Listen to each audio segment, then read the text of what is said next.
Let's start with two Harvard studies rolled into one. After studying more than 100,000 people, they found that bacon and chicken consumption may double our risk of bladder cancer. Same with pancreatic cancer, a horrific disease. Long Island women who ate lots of barbecue have up to 47% greater odds of getting breast cancer. It appeared to be the grilling, the frying, that really seemed to kind of cancer up the meat, but this other study, published a few months earlier, found that for endometrial cancer, at least, it didn't matter how the meat was cooked, and it didn't matter if it was red or white meat. In fact, those eating poultry and fish had the highest risk for cancer. Seems the only healthy fish may be some fanciful creature made out of dark green leafy veggies. Another 35,000 women were studied. They concluded that women both pre- and postmenopausal who ate the most meat had the highest risk of breast cancer. Interestingly, the acknowledgments for the study show that an earlier analysis was funded by the Meat and Livestock Commission.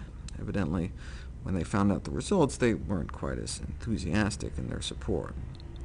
The Harvard Nurses Study: eat lots of dairy and double our risk of a heart attack, or feed our kids lots of dairy and triple their risk of colorectal cancer 65 years later.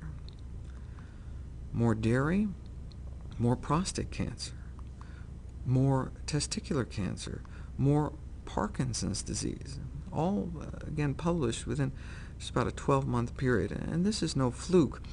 Every single forward-looking study in history on Parkinson's and dairy found that the more dairy products people consume, the higher their risk of getting Parkinson's.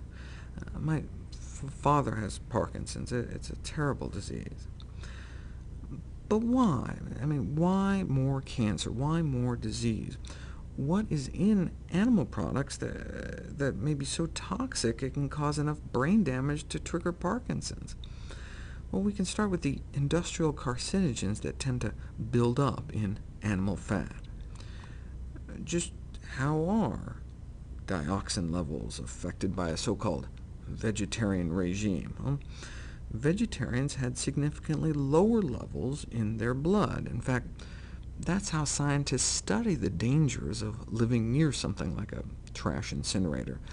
They studied vegetarians because the omnivores buy dioxins at the grocery store, so to know how much toxic waste a community is exposed to, you study the vegetarians who aren't bringing dioxins in from outside and swallowing them at home. What about PCBs?